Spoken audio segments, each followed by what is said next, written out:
at 6:32.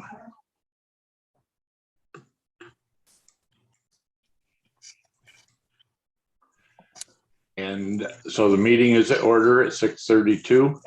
The first item on our agenda is a privilege of the floor. Do we have anybody in the waiting room, CJ? No participants aside from planning board members. Does anyone on the planning board have anything they'd like to discuss that's not on the agenda? Or the town board, I guess.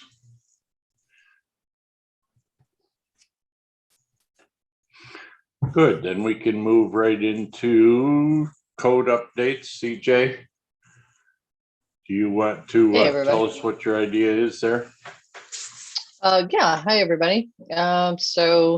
Hopefully you received the front and back single kind of 2-page a Q4 to Q3 2022 code update with our background, objectives, milestones. I'm happy to just pop those up here as well, just to make it easy to look at. Some of the basis here is to develop a standing framework to regularize town code changes. So I'll be asking the town board to consider the creation of a code committee that can act as essentially staff level recommendations once after, of course, it has been through specific text and graphics revisions have been reviewed by the planning board and other interested committees. So this is the scope of work, building on the prior work by the planning board and the ag committee, and regularizing this process as based on the aforementioned codes committee, and also just greater policy direction for us in day-to-day decision making. And these are the time critical sections. Mostly because we were obviously concerned that this would be following on the heels of a moratorium. Of course, that land use moratorium was not passed, but in any event, they still remain time critical and obviously a significant priority for the town to complete. Through the process of developing this scope, a few recommendations were introduced, including a mailed notice to all residents of the town to let them know that this was happening. And here is at least a preliminary schedule, or the schedule I think that we can reasonably keep based on the work that's already been completed, as well as a work that we do need to complete. One of the requirements that the county has requested as part of that 239 referral is a build out analysis. And that's something actually the town offered to do as part of the 2018 comprehensive plan. So we'll be baking that into the process as well.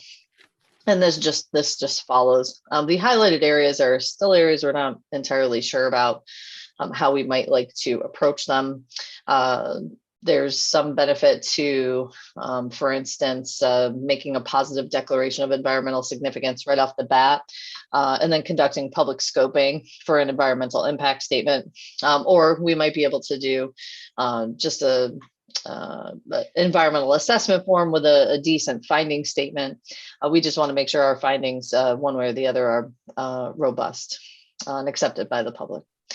So that will bring us essentially to the final review and adoption, seeker compliance, and holding public hearing, and then the adoption and implementation of those local laws. So what we're essentially trying to do with this is just set up a scope and timeline that it could be very repetitive.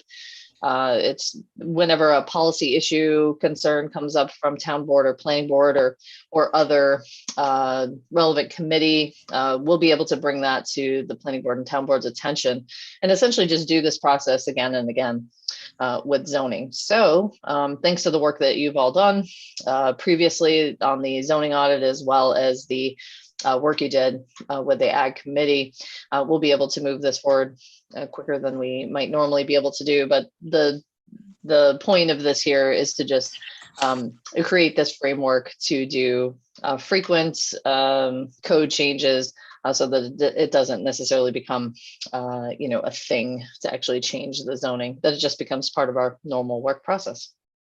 Really just wanted to bring this up for discussion and see if there are any questions or concerns about it. CJ, when you said that there is a need for an environmental review, is that meaning that they would evaluate the environmental impacts of the whole schmear together and say, oh, well, if you change the zoning this way, that's going to do that or that or that? Or is that something that's going to be an iterative process? Well, that's a good question. Essentially, we have to do seeker, environmental review on any significant zoning change. And so we're not sure exactly what the scope of that environmental review would be, other than that we do know that there's a build out analysis that has to be completed along with it. Generally speaking, the nice thing about doing a generic environmental impact statement for a broader area, geographic area, is that you can actually set thresholds, which are kind of nice. Meaning, I would think the best example around here is probably the Route 13 corridor. I don't know if you're familiar with that kind of power center down on Route 13 that's got the Tops and Walmart and all that.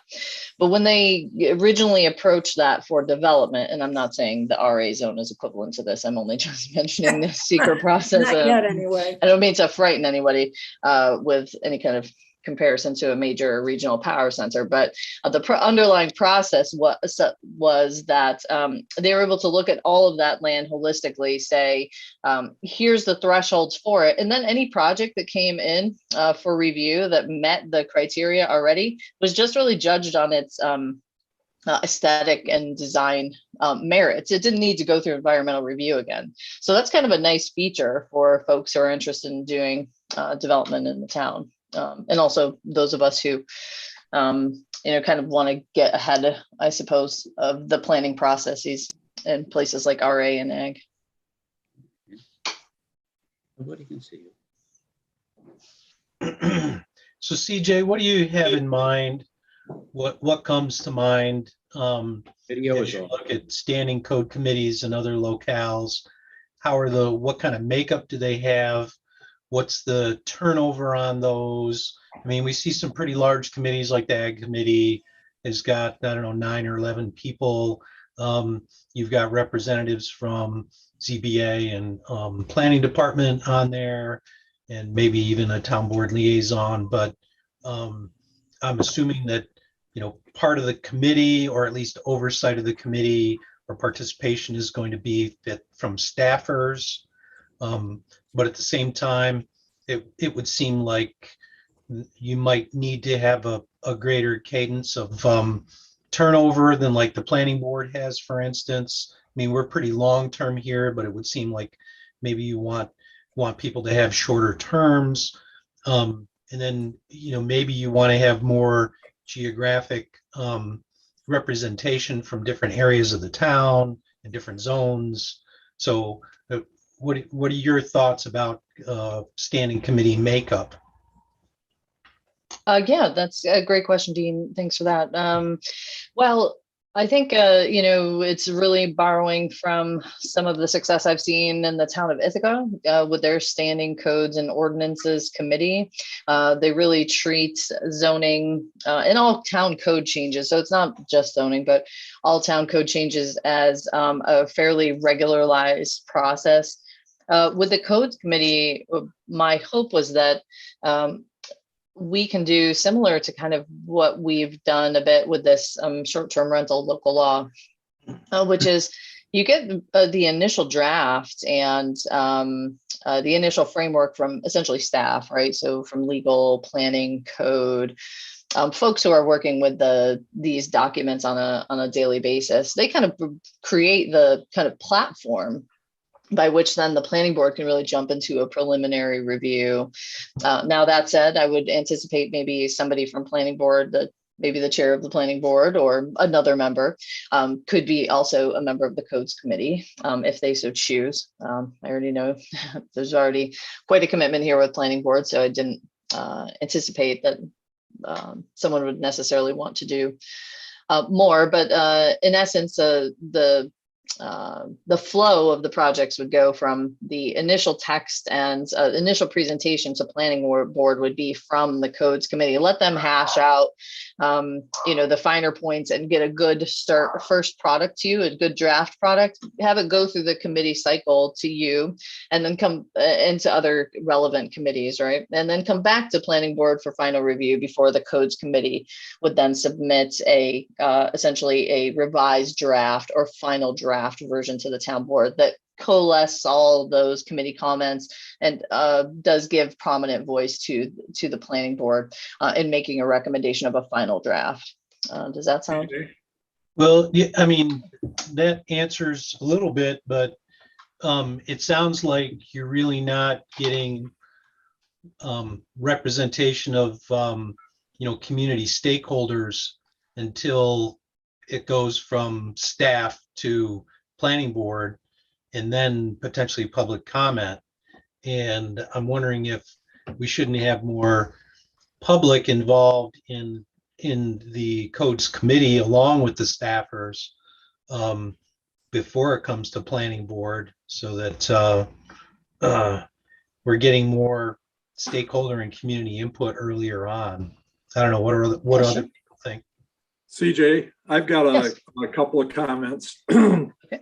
Well, first of all, I'm not the sharpest chisel in the pouch maybe, but isn't this adding another level of bureaucracy? And the second comment is, when you're putting an extra step in there, you're not necessarily speeding things up. I was looking at some of the timeline items, and quite frankly, I don't see this happening, getting that standing committee in operation and then meeting some of the timeline items, particularly the timeline items that were given in January, December and January. That's all well and good, but the other thing is that when you're recruiting a standing committee from people who aren't stakeholders, like Dean says, you're opening it up for people with a particular agenda that may not necessarily fill the needs of the people that are living in the community. Right. Larry, I agree with you. I thought that that January 4th to the 29th with the codes committee preliminary review was optimistic. I don't know, anybody else? I've said on the comp plan, and this looks like a very ambitious schedule. And I mean, we were hard pressed to make some of the deadlines, and I felt that we needed more time. Actually, I don't know if more is better, but at least everybody did their pieces, and then when we came together, I felt like there could have been more time on that. But you could debate the comp plan forever and not get any results. But I feel like it's a pretty ambitious schedule. Taking the zoning changes regarding the RA and taking that as one slice of the problem, which it was my understanding we were going to take things one bite at a time, fix that, solve that, present it to the town board and get it passed. We've already done a lot of the legwork on that. And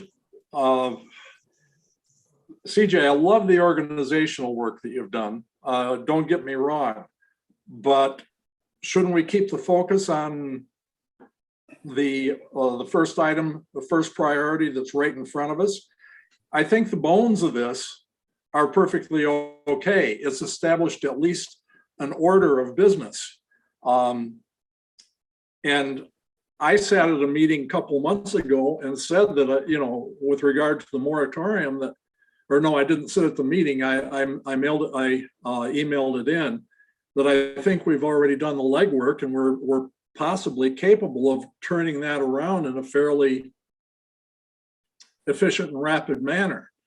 But if we want to wait until we bring in yet another group of people up to speed, I don't see that as moving things along. I would concur with Larry, Dean, and as Sandy said, these are, and definitely we need stakeholders in the picture. CJ, what's the postcard mailing? Can you elaborate on that?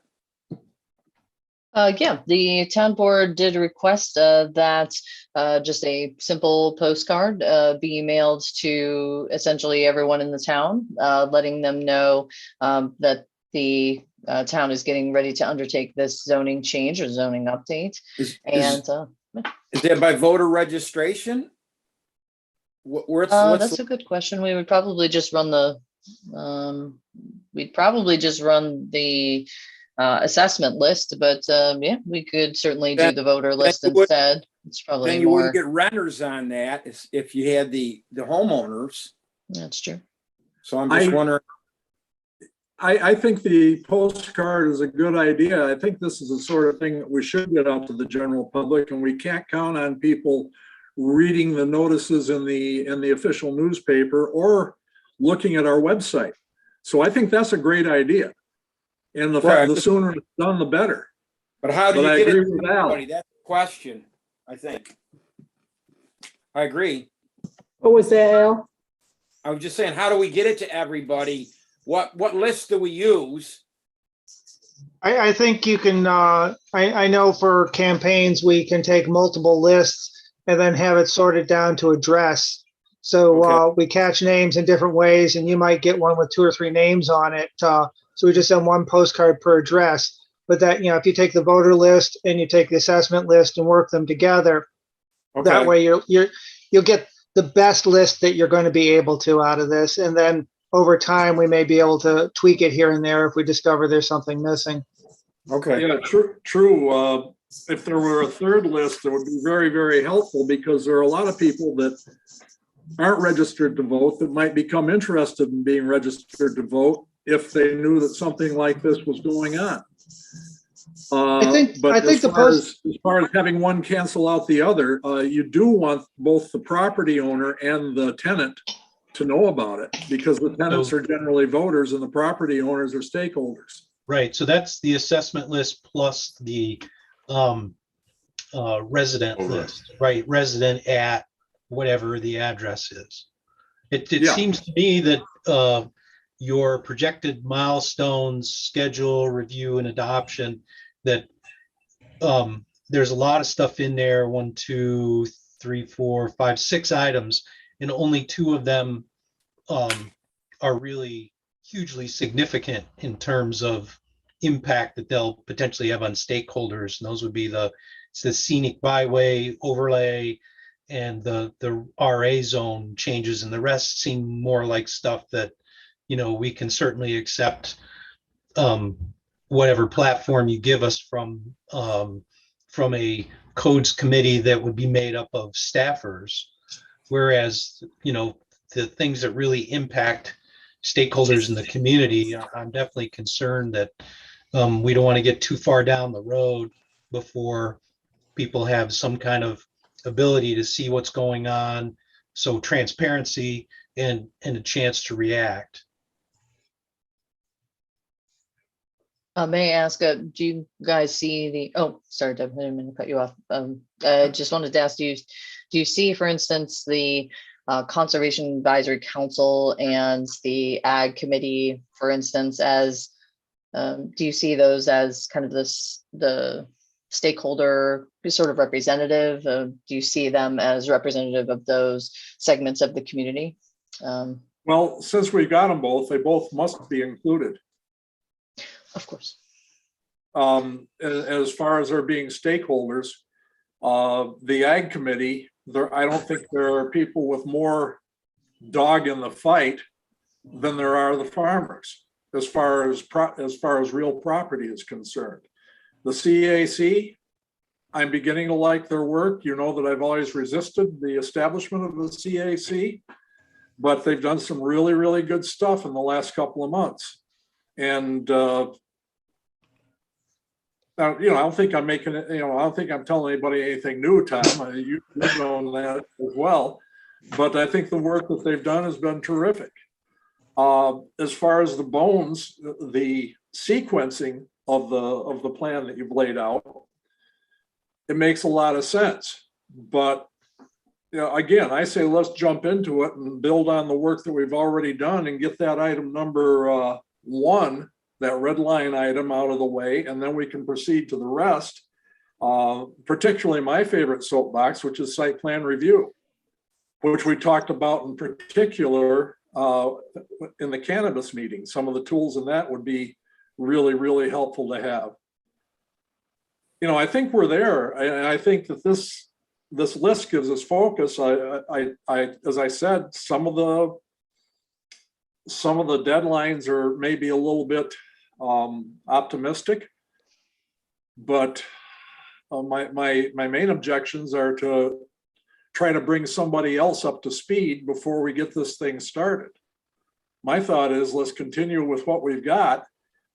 By all means, work on getting a code committee going, but let's just go ahead and get it done. Particularly the RA thing, the thing that we've already got to start on. And in the meantime, I think really getting the word out to people that we are making changes. We don't have to limit it to just the change in the rural agricultural area, because there are a lot of things that are going to come to fruition with the development with the application of the comprehensive plan. And I think that the postcard notice should include that. As usual, Larry, well said. I don't know. I haven't taken my communication courses yet this year, so I can't be sure that I'm getting myself across. I'll do it with you. I'm behind. So, yeah, I'm sorry, go ahead, Joe, you got your hand up. You're muted, Joe. Yeah, there you go. I'm muted until I'm ready to speak. My understanding of the codes committee is part of its function is to cut down on the number of small committees that are doing all sorts of little projects and kind of bring it together to one group. So I don't think it's going to be as much bringing a new group of people up to speed, but condensing down what's taking a lot of staff time to attend various committee meetings that are trying to work on this little aspect of code revision or that little question. But I think I'd like to turn to CJ and just ask, we've had several things that have worked through the process. The cannabis legislation, the short-term legislation, and the solar legislation. How would those have all worked in your new system? Would they have all this gone to the code committee? Would we have still created special committees of the planning board? Just to kind of give an idea of 3 things that are kind of different. Yeah, that's a good question. And yeah, I guess what I'm trying to say is that the folks who would encompass the codes committee are the folks who are really the ones who are preparing these drafts for your review initially. And I think maybe this planning board is just so, well, you guys are so active and also very engaged and participate a ton. And so what we would like to do though is bring you versions of documents that are, I would say at least a quality, a preliminary draft for your consideration. I want to make sure that you are not, when I'm thinking relative to, for instance, the solar and wind local law, I was not there initially when that project began, but I remember seeing guys little snarky, V14, V15, V16 addenda to the end of the file name, which led me to believe that perhaps you guys had been through maybe quite a few iterations of that document. And yes, I see some hands. Okay, so what I'd like to do is really make sure that the planning board is reacting to or critiquing the highest quality work that we can put in front of you, essentially right off the bat. Now, you guys, are a very critical review partner, shall we say. I want to make sure that you're getting this quality drafts right off the bat, but I want to be clear that the planning board is more or less the beginning and the end of the review. I want to make sure that you're there really early in the review process, but you're also there at the end after the committees have given comments. You guys can comment on the committee's comments as almost a arbiter of those comments and takes. Because remember, power plant committee might have a comment, not that they're in this particular piece, but they perhaps want to comment on it. The ag committee wants to comment, the CAC has comments. It's really what I would envision is that you all, after having gone through all that, will really help us hone in on some of the most important and salient points of that review process, so that the planning board can really help guide, the final draft to the town board in a reasonable amount of time. I think I'm with you that this is like a blistering speed for a zoning update. But at the same time, I think if we can set a goal for ourselves and be clear with other folks, like, the document's going to lock for comments on, the 29th. If your comments aren't in, like, that's it. It's going back to the planning board. We have, timelines to keep, and some of it honestly has to do with, there's a lot of coordination with other agencies and referrals, and, we need to give people a reasonable amount of time to comment. And to also engage the public. I hope you noticed in there that there is a weekend open house public information session we would host for folks to actually come and visit, see the maps, review the drafts, have people there available to answer questions about any part of the zoning that they might want to talk about. So in any event, that's kind of how we see it, as sort of this kind of almost like a very iterative, but really almost a crescendo of a process that begins with this initial draft and culminates ultimately with a draft having gone through all those committees with a more or less a blessing, hopefully from planning board before it goes to temple. Go ahead, Larry. To be fair, the ordinance on the power on the solar and wind power may not have been the best example to use, just like the cannabis thing, because whatever we do, as far as version 14, version 15, it's hard for me to tell also whether guys being snarky, but remember, we're trying to hit a moving target. It's just like right now with the cannabis thing. We don't know what the regulations are going to be as far as enforcement of some of the items that we talked about at the meeting the other night. How can we make good suggestions to the town board, other than the ones that we've been trying to make, without knowing, what the state regulations are going to be? There's a reason that one dragged, the power one dragged down the way that it did. So, just to be fair, I'll shut my mouth. Yeah, no, I didn't mean to be, it wasn't accusatory in any way, only just that I wanted to reiterate that I wanted more or less, to lean on the staff expertise you have here. I mean, you have a code enforcement officer who's like unbelievably knowledgeable, by the book, really gets it. You have planning staff that understands the intricacies of how all of this works together, and really wants you to be reacting to really high quality product. And essentially what we're trying to say with this particular type of process is we really respect your time and opinion, and we want to make sure that this process is coordinated and orderly, and frankly sets up a framework. So we do this again and again. We can get through a lot of different zoning changes by doing them in a fairly rote and methodical process. I mean, it's a little slow and it's a little, people look at this and they're like, gosh, that takes forever. But really, this is super fast for zoning. So I'm sorry, go ahead, somebody else. CJ, so when we go through this process, for me, it's really helpful to listen to what everybody else has to say, because then it makes me think of something else. So if you're just presenting this, we don't get to hear all the comments and the back and forth that sparks more, more questions or more information or whatever. So I kind of like that review, but that's just me.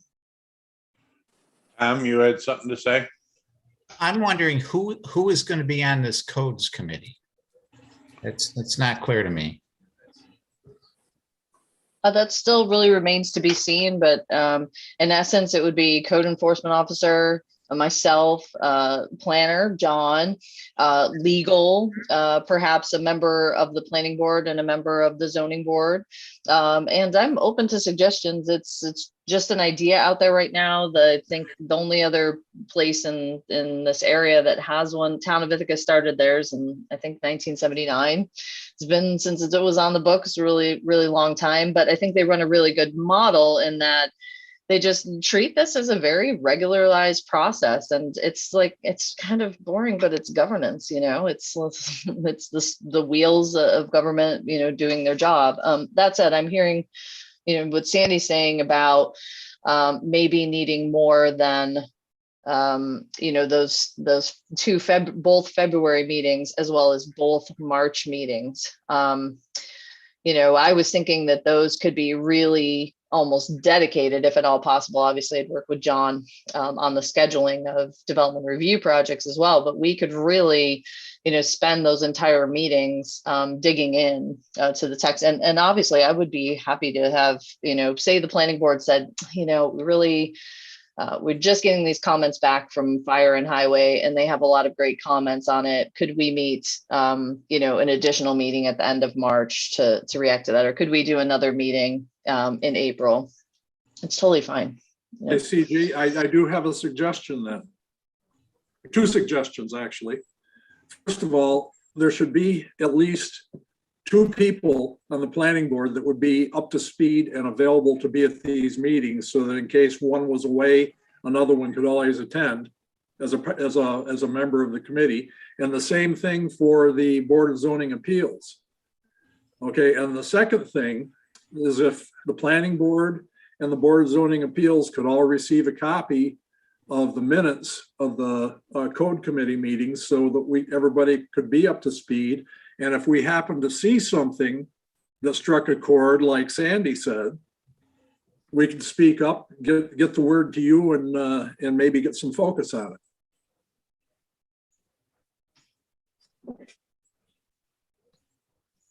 Go ahead, Deb. Why don't we have the first meeting? Voice has changed. Oh, Yeah. Sorry. Go. I'm sorry. I didn't hear. I had a very silly question. I'm overly influenced perhaps by color, but as I read this, the first order of business was the RA and the Ag District. And this would be kind of a test case for how the procedure would work and figuring out just how we do this codes committee. And then the other things would be further down the line. Is that what you intended, CJ?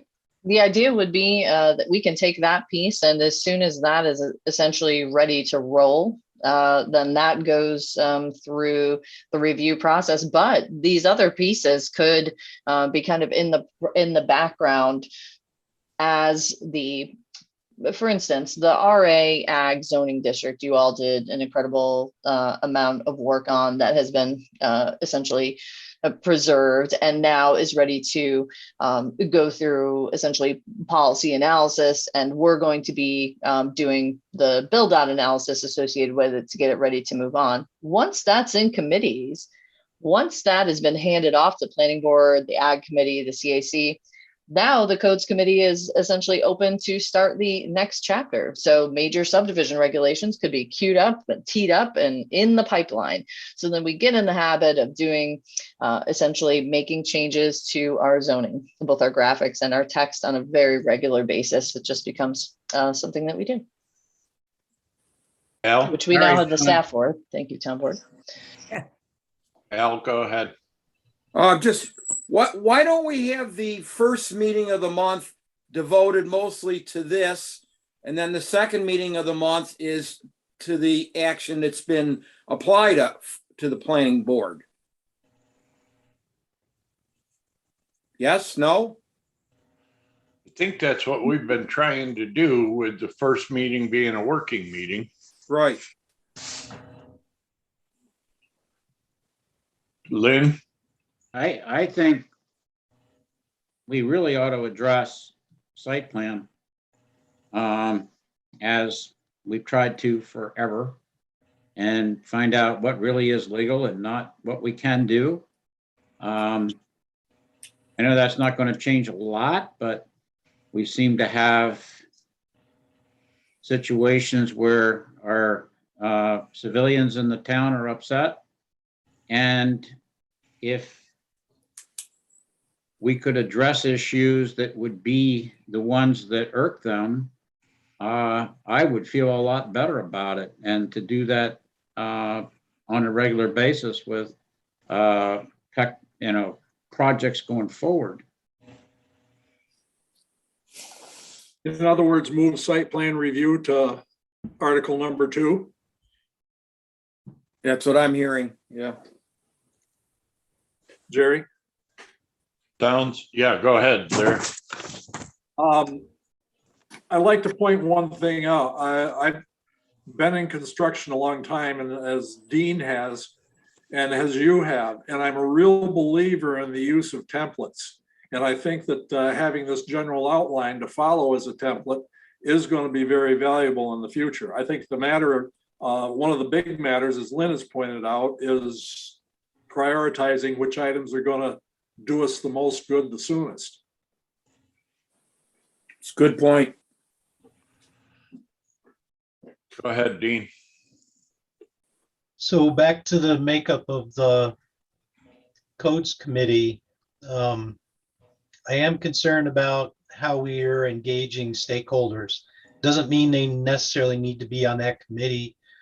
I don't know what kinds of things, whether we can have, Joe or somebody from the town board, or somebody from the codes committee, appearing on the radio, or how we can get the message out. What I don't like is the firestorm that we had with the wedding barns and some of the other things, and the opportunity to get those stakeholders when you're looking at that specific thing like RA zone. We've got good representation by the Ag Committee. We've got good representation by the Conservation Advisory Council. But, if you had 2 people from the community who are homeowners, and you had 1 or 2 people from the business community outside the Ag Committee that were also engaged early on, either ancillary to the Codes Committee or something, when you've got something that affects their zoning district, then, they're going to start to disseminate information out to people probably in different ways than we are going to from the planning board. And, again, getting stakeholders into the process earlier on so that they don't feel like it's a fait accompli by the time their, voice is heard. I think that's just a very important thing to keep in mind.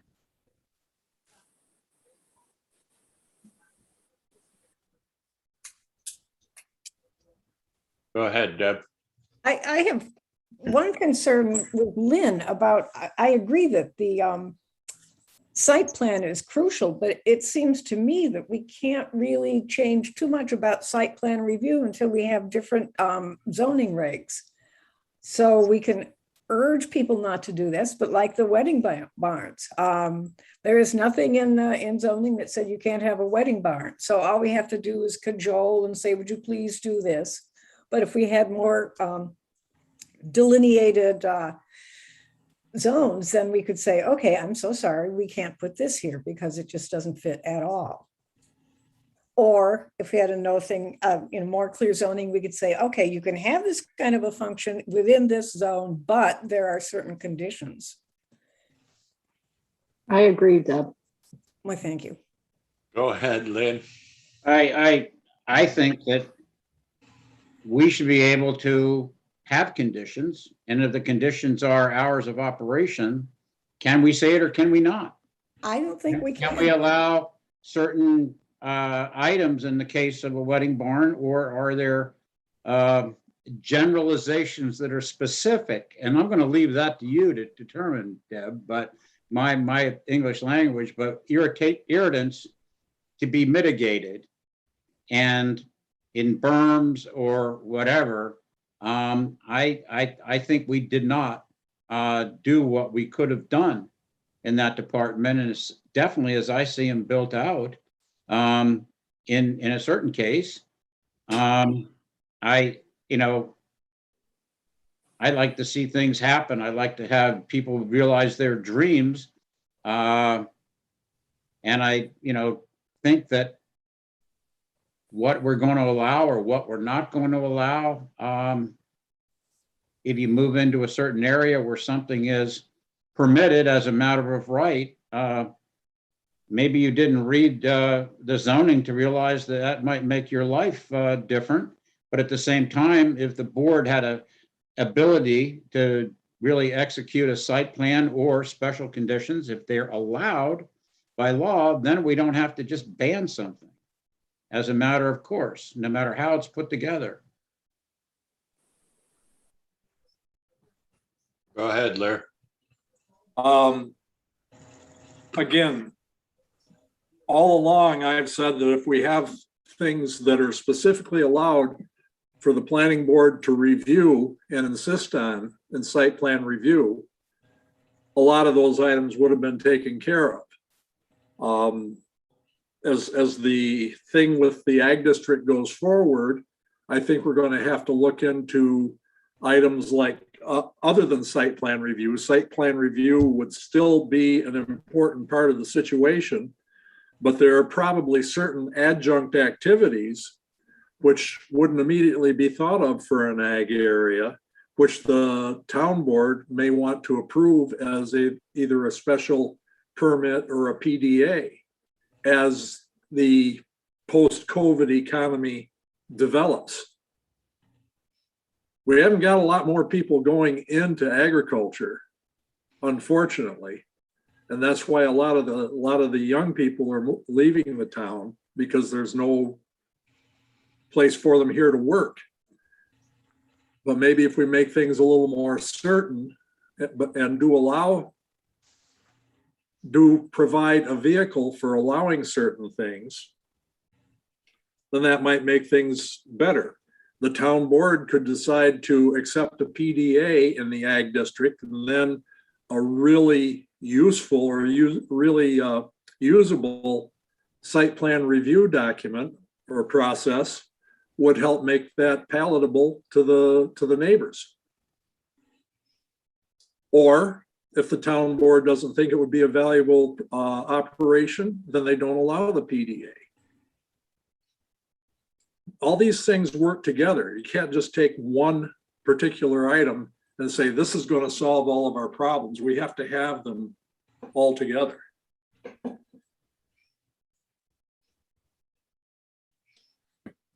Any other comments on the subject at hand?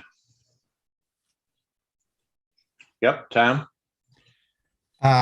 Well, it seems to me that, and Dean has already talked about this, we need public engagement on this zoning at the very beginning. I think that's really important. And all these training sessions I've been going to, they bring that up all the time.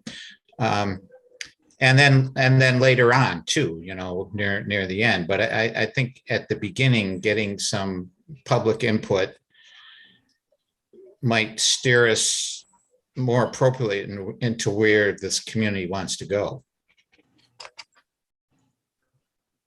Sometimes, like the Dandy Mart, CJ, you mentioned that you're going to try to get a good platform out there, and maybe that's the best starting point to engage the public, because we didn't hear a lot about the vacant lot there in the neighboring properties until the Dandy Mart proposal came forward.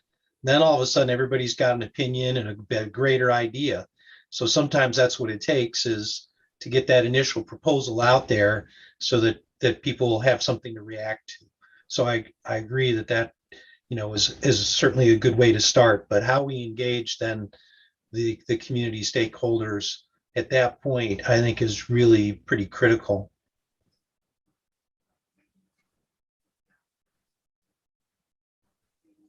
I agree. Any other comments? I think the codes committee makes sense in the sense that it has all this expertise rolled into one committee. That seems like it would be very useful to have all that expertise in one group that could help move the process forward more quickly. I just wanted to quickly say that I was really pushing for that postcard mail to everybody in the town, because I think it's not stakeholders, it's the whole community needs to understand what's coming up. And I think that needs to be a regular part of the process, is just telling people, we're making some changes, take notice. And I think it's the best way we can communicate with our constituency right now, is sending them a letter. Or a postcard, because they might not read the letter. Exactly. And you can do a fairly large postcard and get a lot of information on it and still run it through the bulk mail at the same price. So I think it should be just a regular thing the town does, is when we're looking at major zoning changes, we tell everybody, because just because you're not in the zone doesn't mean that it doesn't affect you. It may be in the next zone to you or something. Or Yeah. Can we do something? Ready for a shock? I agree with Joe. I think it should be done. I think it should be done at least 3 times a year. With all the rest of the money we're spending, $800 a pop isn't too much to keep people involved. So I think it should be at least 3 times a year. So I'm going to throw out something here. What do y'all think of a slaughterhouse in the RA zone? Works for If me. it's chickens, yes. It's an ag With use. fledged, we have a great shortage for local slaughter. Think about it. We had one. Reaction. We had one in the RA zone up until about a year and a half ago down on We had San one. Francisco. We had 25 years ago, but no, we really have to think about unpleasant things that people don't want but are needed. So have we considered signage in front of the town hall?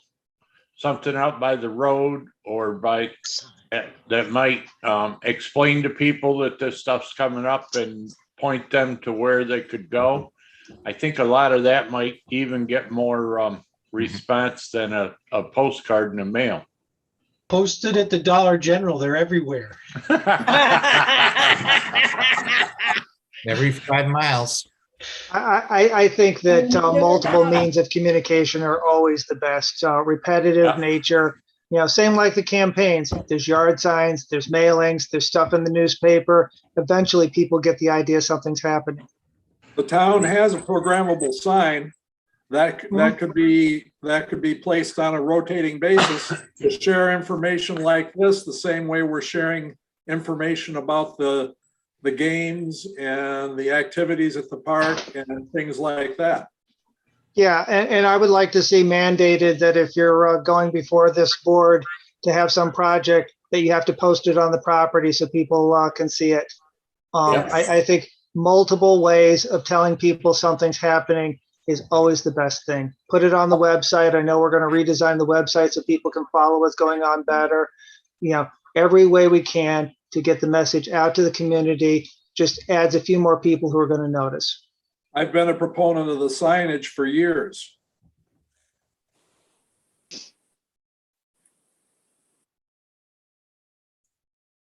There's a lot of silence here. So yeah, I think we're ready to move on to the next thing. when we're Have we talking beat this about, horse? Yeah. when we're talking about town website, Oh, God, don't. you go to the more tab, you go to the committees tab, you go to the particular committee, and then you find out that you can't get their minutes for the last year and things like that. So yeah, I'm definitely looking forward to seeing some of that become more updated and a little bit easier to use.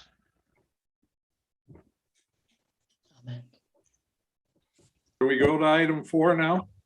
We have, just to add to what Dean just said, we have come a long way with the We have. website. there's still a ways to go maybe, but that website is a lot better than it was when I first joined this board. And Yeah, internet then? it's a lot better than other communities as well. It's a really, it's a good site. Could it be improved upon? Sure, but overall, it's very good when you look at other towns, my opinion. Yep. Sorry, I'm cracking up about Deb's comment that I don't think everybody heard. That's Sorry, Deb. good. Sorry for you again. Nothing. But there's something where you need like little old ladies like from the community like me, when they're redoing the website, you give me an assignment, try to find something, and you find out what, first of all, how much I swear. And then secondly, you find out what kind of stuff you need. The website's all well and good, but we got to get people to start using it. Well, there's that Yeah. too. And signage may have something to do with that, but signage is one of the best ways to inform, I think. Like Joe said, if you have a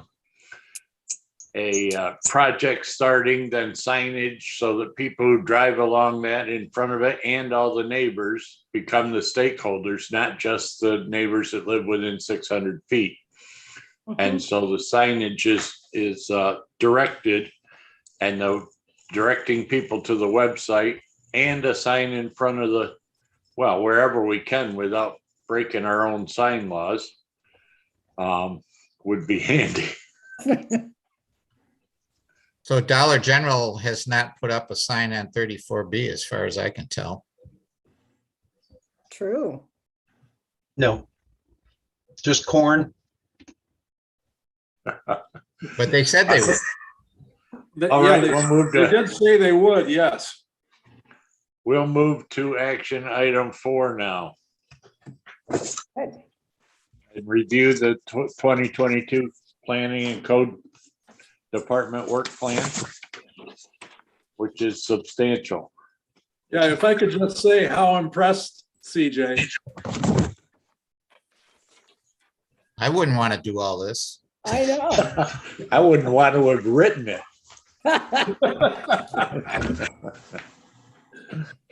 It's quite impressive. Good Get your job, CJ. template. Okay. First project, next template, go. I did have a question under the consulting services. There's the next to the last line, updating the land use ordinance based on the zoning audit, and a consultant to be determined is going to be hired. Are there people that do that? Yes. Oh, good. I used to be one of them. The good news is that, well, I'd really like to, and you can see that I am going to be devoting significant hours to the land use ordinance and code updates myself as part of, what I'll be doing next year. But I'd really like to give room for me to do a significant amount of public engagement work and also a significant amount of text revisions, and then meeting with boards and stakeholders and going through the text. And I'd really like to farm out the graphics that we do need to prepare. We have some already. I have some in Illustrator and InDesign that we could use, but I think there's some that you will all like to have prepared as part of the zoning updates. I'm thinking some, various types of graphics, but mostly related to form, to building form. And I think that will be a very wise investment to bring on. One person I was thinking of was Chuck Banis. He's done really marvelous work on back in the day on the Buffalo Green Code. But he also recently did the city of Olean's downtown zoning update, and it's just really marvelous and really easy to read, lovely to interact with. And I do believe that zoning can be as much of an economic development tool as it is a regulatory document. So we want to be very clear with developers up front that this is the type of high quality development that the town of Lansing expects. And so with that, it'd be great to have some graphics to go along with that. So that in essence is that line. Thanks. Larry? We've used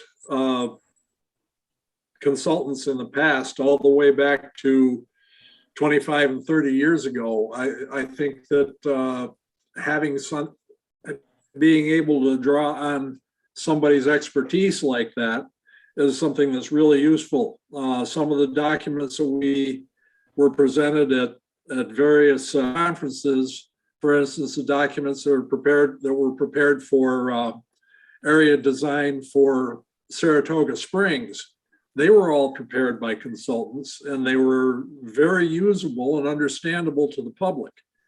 We've used people like Tom Niederkorn in the past, Mike, who was obviously our part-time planner before. He does that kind of work. There are people all over the place that do this, and they do it very well. I think it'd be useful for us to use, but but by the same token, we got to watch the bottom line. I don't know if you've noticed, but there aren't a lot of people staying in town. Our taxes may not be as bad as we once thought they were, but there are still people that can no longer afford to live here. And we've got everything that we do should be with an eye towards what it's costing the town, as in what it's costing the town taxpayers. And that's why I kind of lean against the increasing the bureaucracy anymore, particularly if it slows things down enough to add cost. That's my soapbox. Sorry about that.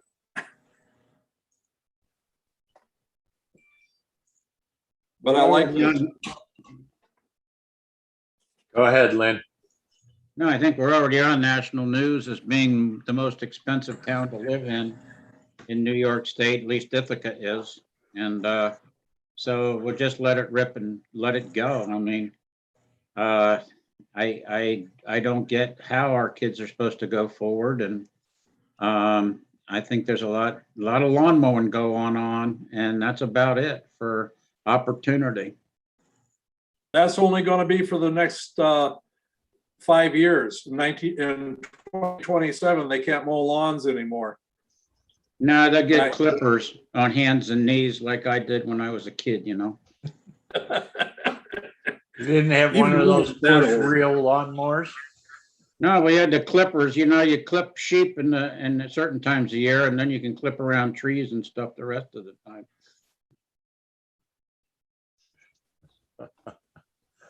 Yeah, we won't be able to have herds of sheep because of greenhouse gases. Are there any other comments on the planning and code department work plan? That's a good comment, Larry. All right, boy, you think with all the work that went into that, it would have elicited more discussion. No worries. They were afraid of it. She might make one for us. I think what I was mostly just looking for was any kind of significant reactions or questions about how the time had been allocated, why, for instance, why we were undertaking some things maybe and not others, but tried to be as comprehensive and in my understanding of what I believe the town is looking for as far as services and very broad engagement. I will say I did manage to pawn one thing off.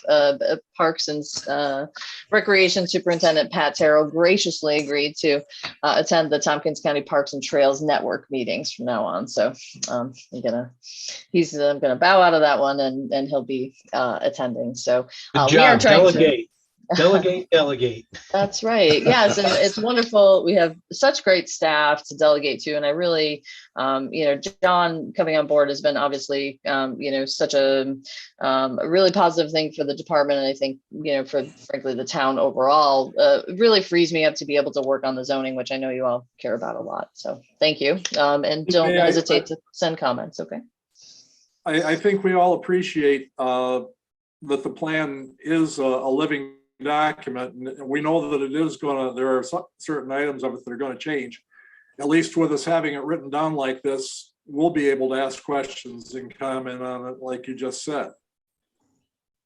Oh, that brings up an important point, CJ. And that is, would the Standing Code Committee also kind of delve into regular updates to the comp plan to keep that rolling on an updated basis? Or how do you see that happening? Sadly, that would probably need to be a separate deal. I think, we can talk as it gets closer to that. We've got, thankfully, we have a few years before we have to start that again. But yeah, I know how long it took. Sorry, sorry it took so long. I mean, it's a good document. It's a good comp plan, So it's a good foundational piece. So. Kudos to all of you for working on that. I will probably, my guess is that by that point, CAC will be pretty far along with any kind of like clean energy communities, climate smart communities deals, which frankly just translate into higher points on grants. And we'll probably apply for a significant sum of money to be able to bring in consultants to help with a comprehensive plan process too. It's a really big undertaking for municipality. It's almost impossible to do in-house unless you have, we'd need a bunch more staff to be able to do that without it taking literally forever. So, that would be my thoughts on that. Yeah.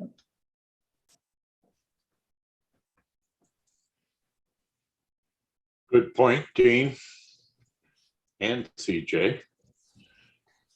All right, any other comments?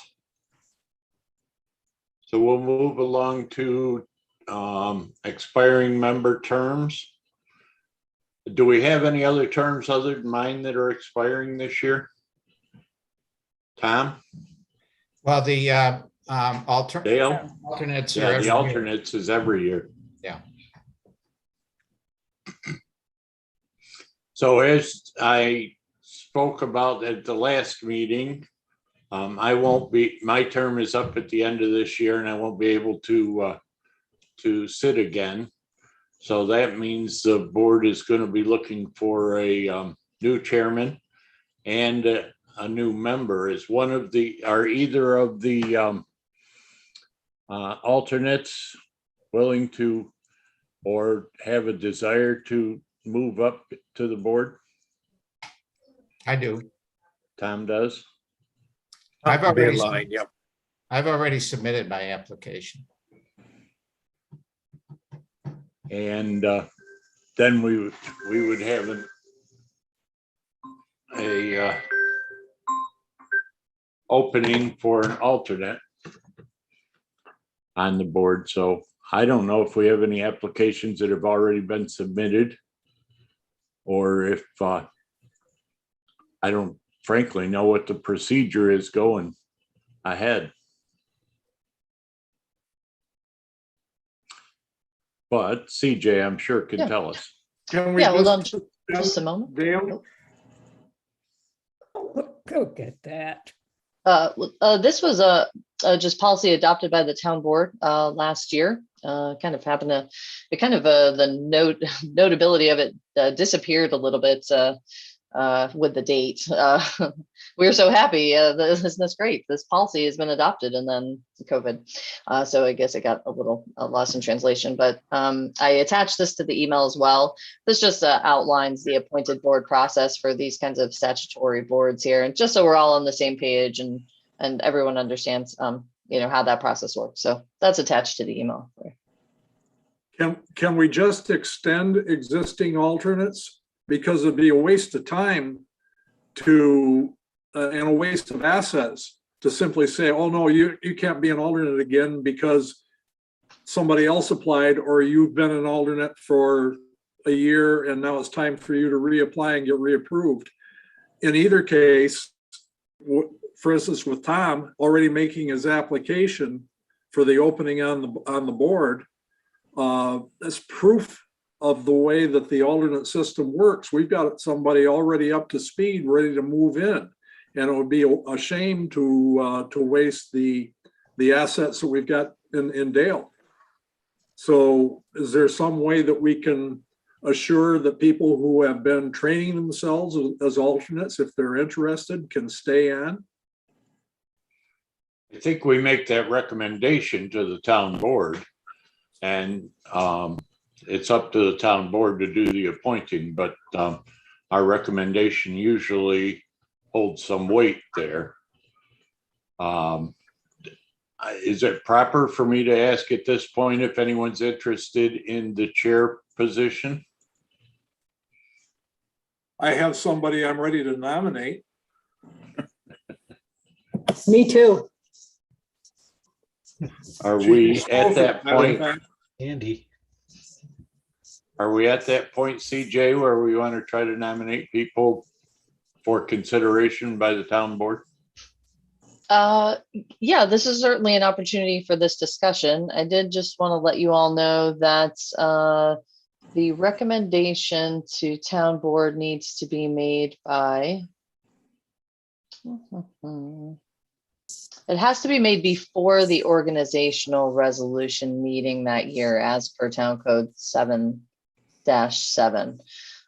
So on or before the date of the annual organization meeting, you all notify the town board as to the identity of a respective chair and vice chair. Or if you fail to do this, the town board will make the selection for you. So you have some time to think about it, and there will be likely a few new applications, but figured this could start the conversation on this. What is the date that you were talking about? You gave us but you didn't give us the date. Oh, yes, I'm sorry. That would be, the deadline would be your January working meeting. So that would be 1/10/22. But certainly we'd be hoping for a recommendation just to move that along, possibly at the December 13th meeting, along with the interview process for who you'd like to recommend as new members as well. So will we be running the interview process at the December 13th meeting? So all applications will have to be in by what date? The applications have been requested by November 30th. I've also just sensing some maybe, well, I have to say you all are a very committed bunch because a 7-year term is, well, it's a long time. So I'm preparing an article to run in the, I've asked the editors of the Ithaca Times and Lansing Ledger to run it, and they've responded back to me recently just to provide a little background on what the planning board and zoning board do, the kind of role they have for the town, as well as, just inviting interested people to apply. We've got an easy online application now. It's like a single page, you fill it out, hit submit, goes everywhere it needs to go, really easy. And so we're trying to recruit as much as we can to give you a full complement of folks to consider. So yes, by hopefully that 2-week period will be adequate for you to be able to do that. Go ahead, Larry. I would point out that the reason for the 7-year term is so that the planning board and the approval of the members on the planning board are not tied to any sitting town board. And that was set up that way by the state, so that there's always a break between any existing town board and the planning board. So that people are theoretically considered on their own merits and not their political affiliations. Right, but I think And that was it's set up that way by the state. right, and it's because there's 7 planning board members, so it's 7 years. If there were 5 members, it would be every 5 years, etc. Joe? Totally. I just checked the state enabling legislation, and it's up to the town board as to how long alternate members serve. So if you guys wanted to recommend that the town change that to 2 or 3 years and give some reasons for saying we'd like to extend that membership time, we certainly could consider that. I think that's a good idea. I think that having a new planning board member up every year, since we have 7 members in 7-year terms, means that in any given year, an alternate might be stepping up. So having them renew every year probably is a good idea and well thought out. And doesn't seem to have been a problem up until this point. Well, what if you made it 2 years and had them alternating? So every year, one of the alternates came up for renewal, not both of them. Well, that's a possibility, but I don't know that it makes too much difference, especially if the one who didn't come up this year ended up not being the one who wants to step up to the board if somebody else is stepping down. In other words, I don't think from the town board position, it takes all that long to renew, and it's been pretty much automatically and it's pretty much a no-brainer since the alternates already have the training necessary. That's just my opinion. That's staying with what we've got, I think was a well thought out procedure and has seemed to work. I don't really see any problems with it. It just gives a little bit more assurity that we're going to keep you for a little bit longer, to say 2 years instead of 1 year. But I'm fine either way. Any other comments? Me too. I was thinking that it was more of a gesture of appreciation to the alternates to extend their terms, but Jerry's logic done blew me right out of the water.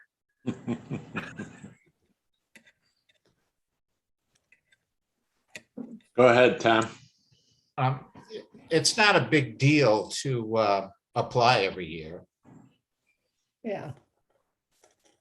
I mean, Yep, it's, and it's pretty much a fait accompli that those who have been taking the training, the town board usually sees the value of that training and in reigniting their fire, so to speak. but I also see the advantage of having it 2 years. You know, it gives the person more of a commitment. I don't know. Well, I'm thinking about being an alternate. I was very happy to have a 1-year term, thinking, okay, if this drives me absolutely buggy, I can quit after a year. And instead of having say, oh my heavens, I could be tortured for 2 years before I could quit. I think nobody will chase you down if you take off. Oh, I don't know, Lynn. yeah, so well, we can discuss this at length further or later on if we need to, but I think that it's not a major issue and hasn't seemed to have been a major issue in the time I've been on the board. Larry and Lynn have been here a lot longer than I have, and maybe they've seen where it's been an issue before, but I think that it's okay. Actually, A lot of things have been a positive as far as long-term. to be perfectly frank, the way that we used to do alternates compared to this is a joke. This method that we've had for the past few years has performed way beyond any expectations that any of us had. We Yeah, pretty much have especially- always had the both alternates pretty much show up at every meeting and are available and are informed and active. And I think that it's important that even if they're not voting members or enacted for that night, that they or activated, I guess, that they are there and are able to take part of the discussion as part of the training to continue onto the board. Yeah, I especially like having two. I think that that's been a good step to have two instead of just one, especially now that Tom will potentially be stepping up to the board. It leaves us in a good position to have Dale with some time under his belt for sure. And somebody new coming in that'll be able to be beat on by everybody for an extra Right. year. Including Dale, that's right. Yeah.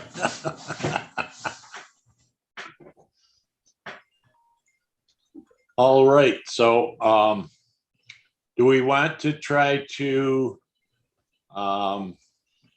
put forth names of people who might like to take the chair position at this meeting, or we don't want to do it at the next meeting because that's going to be a meeting where we're going to be dealing with action items, right? I'll do it whatever way. I could see us waiting until the next meeting, but we could talk amongst ourselves, because the people that we approach may have a good reason for not wanting to step up. And maybe the people that are in certain positions now feel that they're perfectly willing to move into the next one up the line. I don't think that there's anybody on this board that wouldn't be capable of taking the chair or assistant chair's position. Heck, think if I can do it, anybody can. I'm afraid I've got seniority on you there, buddy. I've already asked Al if he was interested and he's declined. Is that correct, Al? That was a while ago, but I guess I would throw my hat in the ring. Yeah, I guess Good. I would go ahead and move up if you guys thought you'd like me to go on from to chair from assistant. Very good, because he's had training in that position now for a couple of years. Or a few years. Sure. All right, so everybody think about it. The December 13th meeting, we'll have something put together, and I guess that what we should do is get a hold of the planning department. If you have names of people that you'd like to see move up into these positions, and let CJ know, and she will take it from there. Any other comments? Now we move into everybody's favorite action item 6 of the 2021 member training report. Do you have any information on that, CJ? Just wanted to make sure that everyone received their updates from Heather, who meticulously catalogs all of the trainings that you've been doing. Awesome, Heather. And I just wanted to make sure no one had any questions about it, or Heather even caught me trying to submit one twice. Couldn't get it through. So anybody who's got to take some of the communication stuff, the Engaging Diverse Communities Dealing with Difficult People with Jane Nicholson, that was one of the best that I have of any type that I've ever listened to. She really cut to the chase and was very, very specific on a lot of things. A lot of times these things are so general that they really don't help you in any way. But her presentation was excellent, so highly recommend it. I agree. I had a similar course.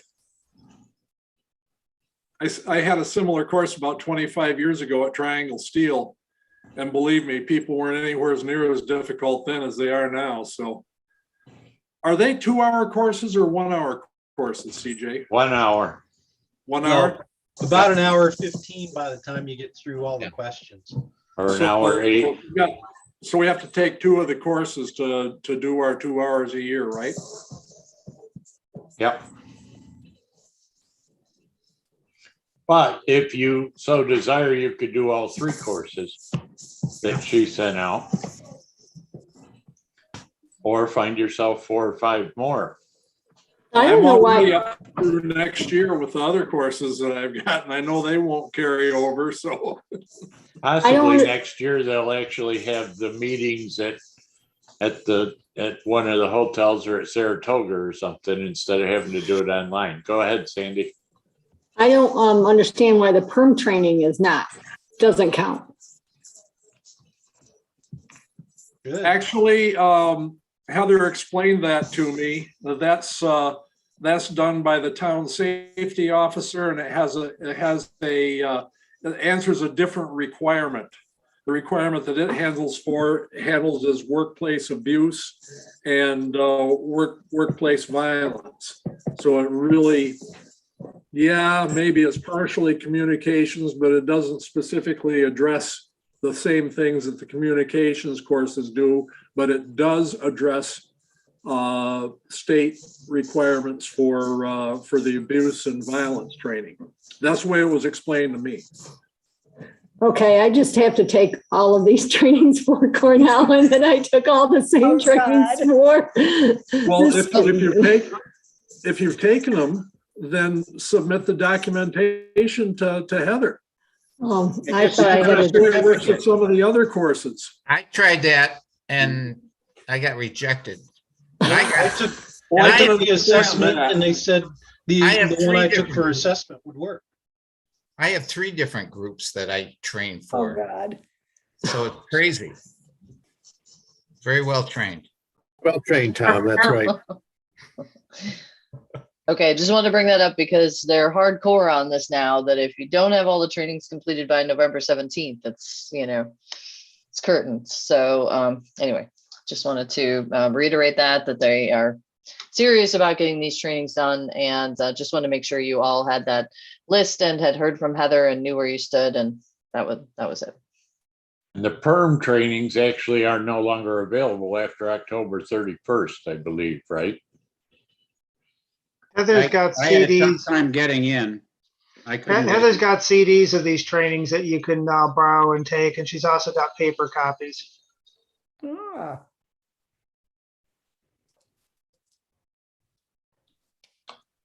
All right, any other questions about that? Is everybody up to date? I actually made it all the way. I have 2 hours of communication still to do. I do I'm too. retired, so I did my 2 hours today.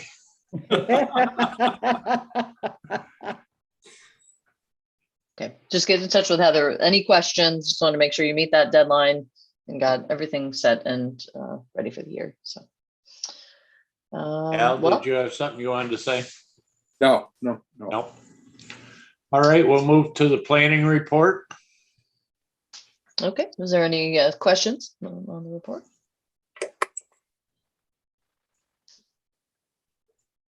We'll have a fresh one coming out soon. So tomorrow there'll be a fresh one, but just wondered if you had any for the prior month. The fresh one comes out the day after the meeting. I know, it's so convenient. It's just the timing of this month's town board meeting, but of course, you can always follow up with me with questions on it. Yeah, anybody have any questions? CJ, where are we at with applying for solar, or I'm sorry, EV charging stations? Oh, of course, we went through all that. We had this great working group. Tom was part of it as well. And we got to the Charge Ready New York point where we were ready to move forward with Piso EV. They were like a turnkey. Well, the town board was going to consider between a bunch of offers. So I guess it remained to be seen. But then the Charge Ready New York ran out of money.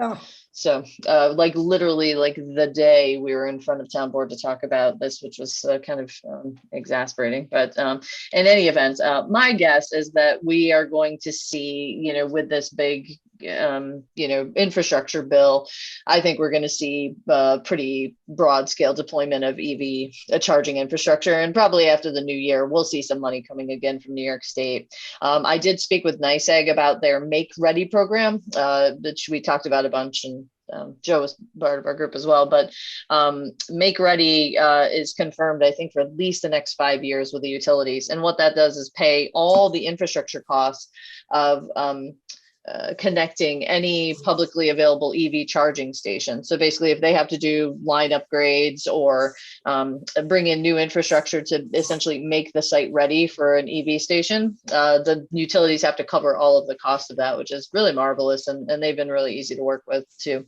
on that front. So I'm thinking, we're in a good position starting whenever the state's next budget round comes out, or NYSERDA funding, or who knows what's going to happen. But I think we're in a good position next year to do that. Yeah. Thank You have sites? Do you have sites Yeah. proposed?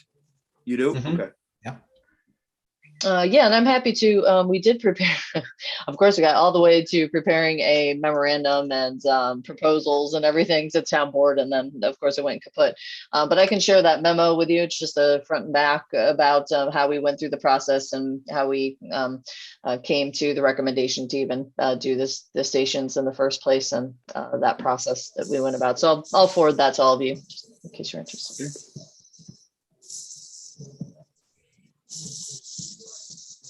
I have a Any other- question. Go ahead.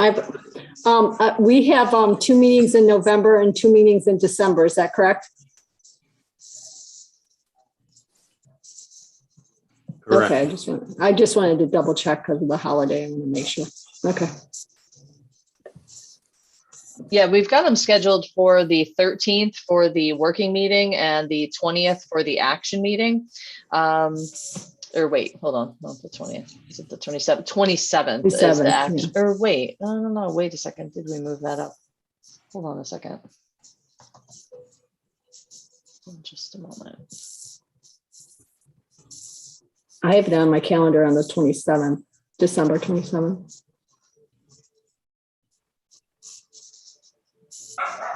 Okay, hold on just a moment. We'll bring up the board calendar here.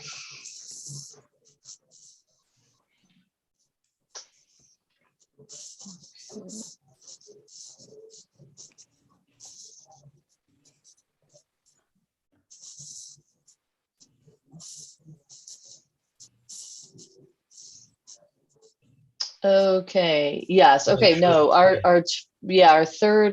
action meeting of the month will be December 20th, the third Monday, as per the submission calendar. So that one should have been moved up a notch. So Monday, December 20th, assume that we'll have a meeting if there's action to be taken. John and I will make sure we coordinate with you ahead of time, since we know it's a holiday. So the 13th isn't showing up on the calendar, on the planning board calendar online for December. Oh, okay. Maybe that's just not up there. Yeah, I see it Just in the my 20th. repeating calendar. Okay, I'll make sure that Heather gets that up there.